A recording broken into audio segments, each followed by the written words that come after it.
akan membahas mengenai cahaya dan indera penglihatan di tematik 4E, subtema 1 dengan topik perjuangan para pahlawan. Simak video ini dari awal sampai akhir karena kalian harus menuliskan poin-poin penting untuk kalian tulis di buku tulis kalian, dan jangan lupa untuk absen di hari Kamis. Oke? Next. Kita tahu beberapa kisah kepahlawanan diangkat atau diceritakan kembali dalam bentuk drama dan ditayangkan di televisi. Nah, melalui film-film tersebut, kita dapat mengetahui dan menghargai proses perjuangan para pahlawan terdahulu. Nah, tahu nggak sih kamu bagaimana kita dapat melihat siaran televisi atau benda-benda lain di sekitar kita? Kita dapat melihat suatu benda karena benda tersebut memantulkan cahaya ke mata kita. Dapat dipantulkan merupakan salah satu sifat cahaya. Yuk kita akan pelajari apa itu cahaya dan indera penglihatan. Nah, yang pertama kita akan membahas apa sih itu cahaya. Pengertian dari cahaya. Cahaya adalah suatu energi yang dapat kita lihat dengan mata telanjang. Nah, jadi benar-benar kita bisa lihat tanpa menggunakan alat bantu apapun. Itulah maksudnya dengan mata telanjang. Jadi pengertian cahaya, suatu energi yang dapat kita lihat dengan mata telanjang. Oke? Nah, selanjutnya kita akan membahas sifat-sifat cahaya. Nah, apa aja sih sifat-sifat cahaya? Nah, sifat-sifat cahaya dibagi, yang pertama cahaya merambat lurus. Nah, bagaimana caranya cahaya merambat lurus? Kita akan lihat di sini cahaya merambat lurus. Kita lihat contohnya di gambar yang pertama, ketika lampu sorot di lapangan sepak bola. Nah, ini kita bisa lihat lampu sorot ini, cahaya ini merambat. Nah, kita udah pernah belajar ya mengenai energi merambat. Nah, merambat ini kita bisa lihat di sini merambatnya dengan secara lurus. Oke? Nah, contoh yang kedua mengenai cahaya merambat lurus adalah ketika cahaya matahari yang masuk dari jendela. Nah, kita lihat cahayanya merambat dengan lurus. Nah, contoh yang ketiga lagi, cahaya dari lampu senter. Kita bisa lihat cahaya lampu senter ini benar-benar merambat lurus. Nah, ini adalah 3 contoh sifat dari cahaya, yaitu cahaya merambat lurus. Nanti jadi ketika ada pertanyaan, tolong tuliskan bagaimana contoh cahaya merambat lurus. Kamu boleh menjelaskan dari 3 contoh ini. Oke? Next, yang kedua, sifat yang kedua adalah cahaya menembus benda bening. Nah, apa saja contoh cahaya menembus benda bening? Yang pertama, cahaya dapat menembus benda bening seperti air dan kaca. Nah, kita bisa lihat akuarium. Akuarium ini terdapat air dan juga kaca. Nah, ini kan benda bening. Jadi ternyata cahaya juga bisa nembus ke benda yang bening. Nah, contoh yang kedua, cahaya dapat menembus kaca jendela. Nah, kaca jendela inilah juga termasuk benda bening. Jadi cahaya juga bisa nembus. Dan contoh yang ketiga, bayangan terbentuk karena cahaya tidak dapat menembus benda gelap. Nah, karena benda ini gelap ya, jadi cahaya tidak bisa menembus benda gelap. Yang dikatakan adalah cahaya menembus benda bening. Nah, jadi kita bisa melihat ya bahwa benar cahaya tidak bisa menembus benda gelap, melainkan cahaya menembus benda bening. Inilah contohnya. Oke, next, sifat yang ketiga adalah cahaya dapat dipantulkan. Nah, apa saja contoh cahaya dapat dipantulkan? Yang pertama, nah, cahaya akan memantul dengan teratur pada permukaan yang rata, yaitu cermin. Nah, ini cermin kan permukaannya rata. Nah, ternyata cahaya juga bisa memantul dengan teratur, artinya persis sama. Oke? Nah, contoh yang kedua, cahaya akan memantul dengan teratur pada permukaan yang rata, yaitu air yang tenang. Nah, ketika air yang tenang, tidak ada ombak atau gelembung-gelembung, akhirnya memantulkan dengan teratur pada permukaannya yang rata. Oke? Nah, contoh yang ketiga. Nah, bidang pantul ini bidang pantulnya air, yang tidak rata, maka cahaya akan mengalami pemantulan baur atau tidak jelas. Nah, kita bisa lihat ya bahwa kapal ini pantulannya dengan air karena airnya ada angin mungkin jadi bergelombang. Di sini pemantulannya tidak jelas atau baur ya, tidak sesuai dengan gambar seperti ini. Kalau ini kan rata, pada bidangnya rata. Nah, ini tidak rata, jadi hasil pemantulan cahayanya tidak jelas. Oke. Next, sifat yang keempat ada cahaya dapat dibiaskan. Nah, apa itu cahaya dapat dibiaskan? Contohnya seperti kolam renang terlihat lebih dangkal karena cahaya yang masuk ke dalam kolam renang dibiaskan. Nah, dibiaskannya seperti ini. Seperti terlihat dangkal padahal sangat dalam. Nah, contoh yang kedua dapat dibiaskan.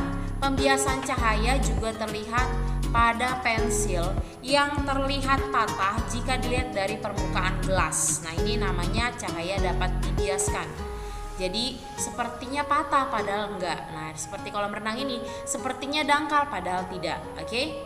Next, sifat yang kelima yaitu cahaya dapat Oke, kita lanjut yaitu cahaya dapat diuraikan. Nah, contohnya yang pertama, cahaya dapat diuraikan menjadi berbagai macam warna. Dari prisma ini cahaya masuk dan dihasilkan diuraikannya yaitu macam warna ya. Nah, contoh yang kedua lagi, pelangi merupakan salah satu contoh penguraian cahaya dengan menggunakan butir-butir air hujan. Jadi butir-butir air hujan ini bisa diuraikan menjadi pelangi ya. Kita bisa lihat cantik sekali ya. Oke, next, itulah sifat-sifat dari cahaya. Selanjutnya kita akan bahas tentang namanya bagian dan fungsi mata. Nah, apa saja sih bagian dan fungsinya? Bagian-bagian mata dan fungsinya. Kita bisa lihat gambar ini adalah mata.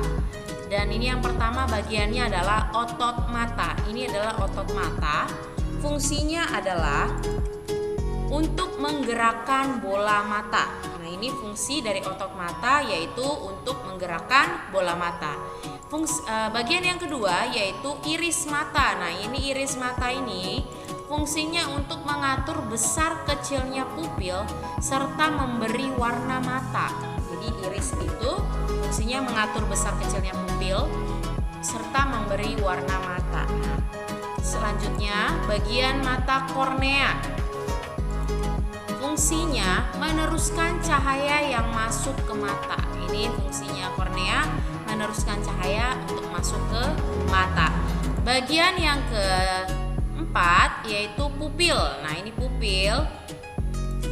Fungsinya untuk mengatur banyaknya cahaya yang masuk ke mata. Jadi ketika dari kornea meneruskan cahaya masuk ke mata, pupil mengatur banyaknya cahaya yang masuk ke mata. Oke. Bagian yang selanjutnya ada lensa mata. Ini adalah lensa mata. Fungsinya untuk memfokuskan cahaya agar jatuh tepat di retina. Nah, mana sih retina? Kita lihat selanjutnya bagiannya. Nah, inilah retina. Oke, ini adalah retina. Nah, fungsinya menangkap bayangan hasil pembiasan cahaya. Ketika lensa mata menjatuhkan tepat di retina. Nah, retina fungsinya menangkap bayangan hasil pembiasan cahaya yang diterimanya. Oke, selanjutnya bagian matanya ada saraf otak. Nah, ini saraf otak. Fungsinya untuk meneruskan rangsangan cahaya ke otak. Setelah diterima bayangan hasil yang diterima oleh retina, saraf otak yang meneruskan cahayanya ke dalam otak. Oke. Next, selanjutnya kita akan membahas bagaimana cara kita melihat benda. Nah, bagaimana proses melihat benda? Kita bisa lihat gambarnya. Kita lihat di sini ada seekor lebah. Nah, ini kan matahari nih dipantulkan ke lebah. Nah, cahaya yang melewati lensa difokuskan ke retina. Oke. Ini retina yang pinggir-pinggir tadi difokuskan ke retina. Cahaya yang tertangkap oleh retina adalah nyata, terbalik dan diperkecil. Nah, ini bisa kita lihat. Beda ya. Di sini besar, tapi yang tertangkap oleh retina benar-benar sama, cuman diperkecil dan terbalik bentuknya. Oke. Nah, cahaya yang mengenai benda dipantulkan menembus kornea dan masuk melalui pupil menuju lensa. Lensa mencembung dan atau memipi agar bayangan jatuh tepat di retina. Jadi cahaya melewati lensa, difokuskan ke retina, fokusnya ke sini, oke? Ditangkap oleh retina. Lanjut, cahaya yang mengenai benda pantul yang dipantulkan ini menembus kornea. Tadi di sini kornea ya. Baru masuk melalui pupil, ini pupil. Baru pupil menuju lensa. Lensanya mencembung atau memipi agar bayangan jatuh tepat di retina. Nah, sel-sel penglihatan mengirim rangsangan ke otak melalui saraf otak. Nah, ketika jatuh ke retina, sel-sel penglihatan yaitu dari saraf otak lah yang merangsang ke otak, karena otak akan menerjemahkan bahwa benda yang terlihat tidak terbalik. Otak akan memproses rangsangan cahaya menjadi informasi yang memberitahukan kita tentang objek yang kita lihat. Nah, ketika saraf otak itu mengirimkan rangsangan ke otak, kita akan menerjemahkan bahwa kita dapat melihat objek yang kita lihat ini adalah bendanya seperti ini. Oke? Next, selanjutnya, bagaimana proses indera penglihatan melihat warna? Nah, tadi bagaimana melihat benda, sekarang bagaimana proses indera penglihatan melihat warna? Nah, kita lihat pertama, benda menyerap sebagian cahaya tertentu dan memantulkan sebagian lainnya ke dalam mata. Cahaya yang dipantulkan benda itu yang tadi ya, akhirnya diserap oleh benda yang masuk ke dalam mata.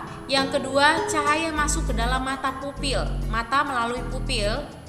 Baru selanjutnya, cahaya dibiaskan oleh lensa mata dan jatuh di retina. Oke. Selanjutnya, retina dari sel-sel yang sempit ini kita bisa lihat. Nah, cahaya dibiaskan oleh lensa mata, baru jatuh tepat di retina. Retina itu terdiri dari sel-sel yang sempit, ini sel-sel yang sempit. Baru setelah itu otak memberi kesimpulan warna benda yang terlihat.